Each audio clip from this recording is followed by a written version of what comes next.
नमस्कार बच्चों, BA final semester 6 में 5वां पाठ विद्यानिवास मिश्र जी के हैं। उनकी प्रश्न बनता विद्यानिवास मिश्र के निबंध की भाषा शैली को स्पष्ट कीजिए। तो उसके निबंध की भाषा शैली क्या है, तो इस पर विचार करते हैं। तो विद्यानिवास मिश्र के निबंधों की भाषा शैली भाव पक्ष। यदि किसी रचना की आत्मा है तो भाषा शैली उस रचना का कलेवर है, यानी बाहरी तत्व है। जिस प्रकार आत्मा के निवास के लिए शरीर का होना आवश्यक है, उसी प्रकार रचना के भाव पक्ष की सुरक्षा और संरक्षण के लिए भाषा शैली का सुदृढ़ और उत्कृष्ट होना आवश्यक है। मेरे राम का मुकुट भीग रहा है विद्यानिवास मिश्र का एक महत्वपूर्ण ललित निबंध है। इसकी भाषा शैली की विशेषताएं। पहला आता है भाषा क्या है। तो भाषा इसकी खड़ी बोली है, परंतु संस्कृतनिष्ठ शब्दों का ज्यादा प्रयोग किया। मेरे राम का मुकुट भीग रहा निबंध की भाषा अत्यंत सरल, सहज, रोचक और भावानुकूल साहित्यिक खड़ी बोली है। भाषा में ललित निबंध के उपयुक्त एक प्रवाह है। भाषा पाठक को तरंगित करते हुए अपनी भावधारा में बहा ले जाने में सक्षम है। तो आगे कहता है, जैसे उदाहरण दिया है अभिषेक। जैसे राम का अभिषेक की बात चली, मन में अभिषेक हो गया, मन में राम के साथ राम का मुकुट प्रतिष्ठित हो गया, मन में प्रतिष्ठित हुआ, इसीलिए राम ने राजकीय वेश उतारा, राजकीय पद से उतरे, राजकीय भोग का परिहार किया। पर मुकुट तो लोगों के मन में था, कौशल्या के मातृ स्नेह में था। वह कैसे उतरता? वह मस्तक पर विराजमान रहा और राम भीगे तो भीगे, मुकुट न भीगने पाए, इसकी चिंता बनी रही। अगला है विचाराभिव्यक्ति। विचाराभिव्यक्ति में कुछ शतलों पर इनकी भाषा कुछ जटिल भी हो गई है। जैसे तार टूट जाता है, मेरे राम का मुकुट भीग रहा है, वह भीतर से कहाँ पाऊं, उसकी उदासी से ऐसा चिपकाओ अपने सकरे से, दर्द में ऐसा रिश्ता राम को कहने के लिए केवल उसके लिए भरा हृदय कहाँ पाऊं। तो इस प्रकार उनकी क्या है, भाषा खड़ी बोली का प्रयोग किया गया है। अब शब्द भंडार को देखते हैं। शब्द 4 प्रकार के आते हैं, तत्सम, तद्भव, देशज, विदेशज शब्द। तो रचना के संदर्भ में शब्द भंडार से अभिप्राय रचना में प्रयुक्त विभिन्न प्रकार के शब्दों से है। और मेरे राम का मुकुट भीग रहा है के निबंध में लेखक ने संस्कृत प्रधान तत्सम शब्दावली का खुलकर प्रयोग किया है। तद्भव शब्दों का भी बहुलता से प्रयोग हुआ है, परंतु बेहद और मामूली जैसे कि एकाध शब्दों को छोड़कर अधिकांश शतलों पर तत्सम तद्भव शब्दावली का ही प्रयोग हुआ था। वह है, जैसे जानता हूं इन्हीं जंगलों के आसपास किसी टेकड़ी पर राम का पूर्ण कुटी है, पर इन उलझाने वाले शब्दों के अलावा मेरे पास कोई राह नहीं है। शायद सामने उपस्थित अपने ही साम्राज्य के युवराज, अपने बचे खुचे स्नेह के पात्र, अपने भविष्य के संकट की चिंता में राम के निर्वासन का जो ध्यान आ जाता है, उसके भी अधिक एक बिजली से जगमगाते शहर में एक पढ़ी लिखी चंद दिनों की मेहमान लड़की के एक रात कुछ देर लौटने के कारण चिंता हो जाती है। तो उनके शब्द भंडार भी स्थानीय, सहज, तद्भव, देशी शब्दों का प्रयोग किया है। अगला है वाक्य विन्यास। वाक्य रचना के आधार पर 3 प्रकार के होते हैं, सरल, मिश्रित और संयुक्त वाक्य।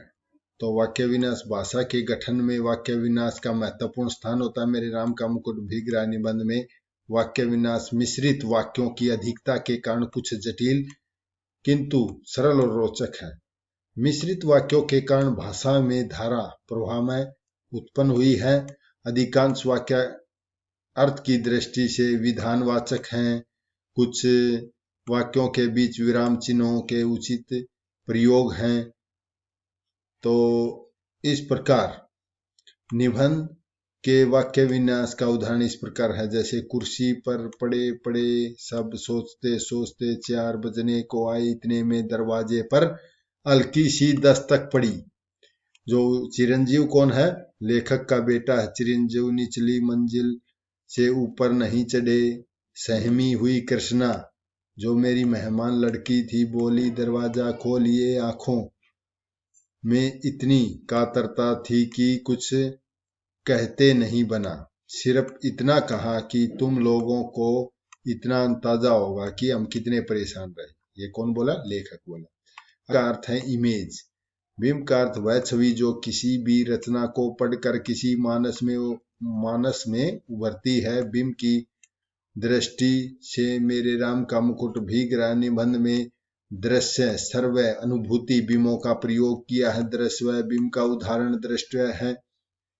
भोजन दूध धरा रह गया, किसी ने न छुआ नहीं। मुंह ढांप कर सोने का बहाना शुरू हुआ। मैं भी सवस्ती का सांस लेकर बिस्तर पर पड़ा, पर अर्धचेतन अवस्था में फिर जहां खोया हुआ था वहीं लौट गया। दृश्य बिंब के अतिरिक्त अनेक सतलों पर अनुभूति बिंब का प्रयोग किया है। इसमें सीता का ख्याल आ गया और राम मेरे, वह राम के मुकुट और सीता के सिंदूर को भीगने की आशंका से जोड़े या न जोड़े, आज के दरिद्र अर्थहीन उदासी को कुछ ऐसा अर्थ नहीं दे देता जो जिंदगी से कुछ उबर सके। तो इस प्रकार उन्होंने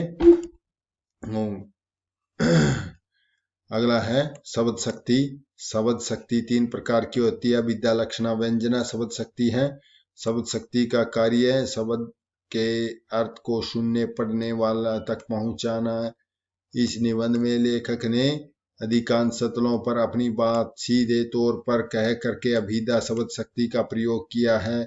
जैसे रात के 12 बजे लोग नहीं लौटे तो गृहिणी बहुत उद्विग्न हुई। जल्लाई साथ में गए मित्र पर नाराज होने से वह संकल्प बोलने लगी। इतने में जोर की बारिश आ गई। छत से बिस्तर समेटकर कमरे में आया। गृहिणी को समझाया, बारिश थमेगी, आ जाएंगे। संगीत में मन लग जाता है तो उठने की तबीयत नहीं होती है। तुम सो, मेरे बच्चे ऐसे बच्चे नहीं हैं। लेकिन कुछ सतलों पर जहां उन्होंने उद्देश्य को स्पष्ट करने का प्रयास किया है वह व्यंजन शब्द शक्ति का भी प्रयोग किया, जो इस प्रकार है। और अगला है लास्ट है उसकी शैली। शैली कैसी है? तो किसी रचना की कला पक्ष के अंतर्गत शैली का भी बड़ा महत्व होता है। शैली का तरीका वह ढंग या तरीका होता है जिसके माध्यम से लेखक अपनी बात कहता है। मेरे राम का मुकुट भीग रहा है निबंध में लेखक ने अपनी बात मुख्यतः आत्मकथात्मक शैली में कही है। आत्मकथात्मक शैली के अनंतर भाव, विचार, प्रतीक, विवेचना आदि शैलियों का भी प्रयोग किया है। निबंध में शैली का उदाहरण है, पर प्रतीक्षा के एकाएक उसका दर्द उस ढलती रात में उभर आया। जो सोचने लगा आने वाली पीढ़ी पिछले वाली पीढ़ी की ममता की पीड़ा नहीं समझ पाती है। पिछली पीढ़ी अपनी संतान के संभावित संकट की कल्पना मात्र से उद्विग्न हो जाती है, बेचैन हो जाती है, मन में प्रतीति नहीं होती। तो अब संतान समर्थ है, बड़े से बड़ा संकट झेल लेती है। तो इस प्रकार ये भाषा शैली थी।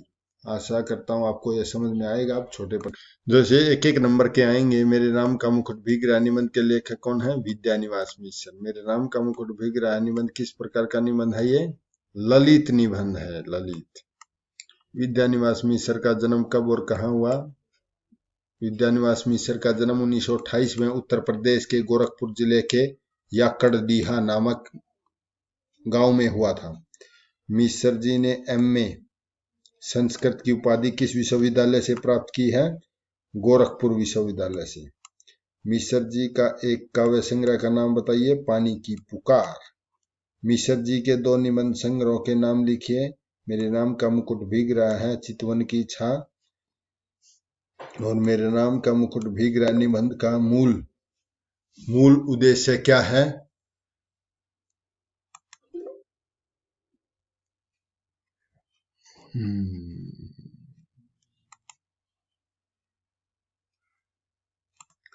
मेरे राम का मुकुट भी गिरा निबंध का मूल भाव क्या है? लेखक की अपनी संवेदना द्वारा लोक की अंतर्वेदना को व्यक्त करना।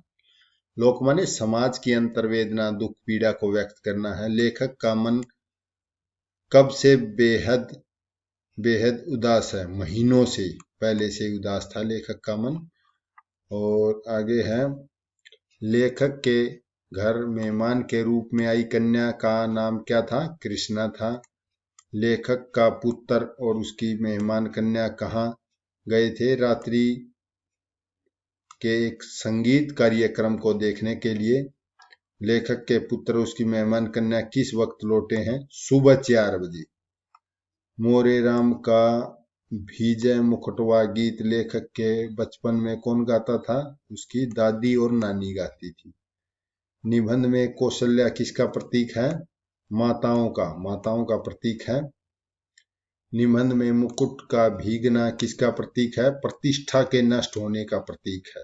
ये इंपॉर्टेंट प्रश्न है। निबंध में राम किसका प्रतीक है?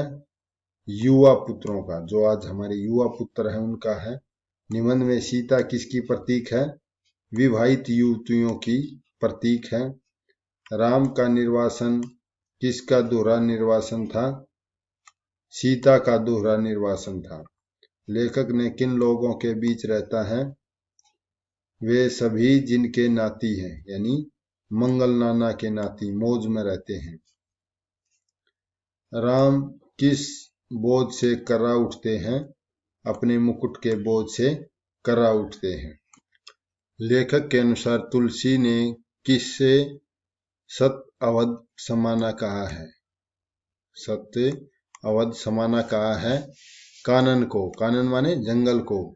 चित्रकूट पहुंचते ही तुलसीदास को क्या दिखाई पड़ा था? कली की कुटिल कुचाल। कली की कुटिल कुचाल।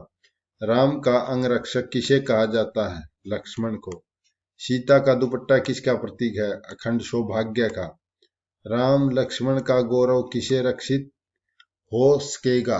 राम और लक्ष्मण का गौरव जगत जननी आदि शक्ति के अखंड सौभाग्य सीमंत सिंदूर से रक्षित हो सकेगा। सीता को दूसरी बार किसने निर्वासित किया? राम ने किया। अपने दूसरे निर्वासन में सीता को क्या चिंता थी कि उसके प्रसव के समय कौन उसे प्रकाश दिखाएगा, कौन उसे संभालेगा, कौन उसके बच्चे के जन्म के गीत गाएगा। दूसरे निर्वासन के समय सीता क्या करती थी? सीता जंगल की सूखी लकड़ी बीनती, तोड़ती और जलाकर अंजोर माने प्रकाश करती थी और जुड़वा बच्चों का मुंह निहारती थी। अगला है, लेखक का मन अपराधी भाव से क्यों जगा? क्योंकि उसने रात्रि के समय अपने मेहमान कन्या को देर रात तक संगीत कार्यक्रम देखने के लिए भेज दिया था। अपने आप को इसलिए अपराधी भाव समझ रहा था। लेखक ने अपने विद्यालयी जीवन की निरस्ता की तुलना किससे की है? सूखे अमचूर से की है। लेखक का मन किन चीजों में बटा हुआ है? मनचाही और अनचाही दोनों प्रकार की हजारों चीजों में। पिछली पीढ़ी किस कारण चिंतित रहती थी? पिछली पीढ़ी के लोग अपनी संतान के संभावित संकट की कल्पना मात्र से ही चिंतित रहती है। काशी की रामलीला के आरंभ में किसकी पूजा की जाती है? राम के मुकुट की पूजा की जाती है। और भरत ने राम वनवास के बाद अयोध्या में किसका जीवन व्यतीत किया? भरत ने राम वनवास के बाद अयोध्या में एक काल कोठरी में बंद जिला वतनी की भांति जीवन व्यतीत किया था। तो प्रस्तुत निबंध किस भाषा शैली में है? खड़ी बोली में है। खड़ी बोली भाषा में किया गया। मैं आशा करता हूं आपको समझ में आया होगा। धन्यवाद।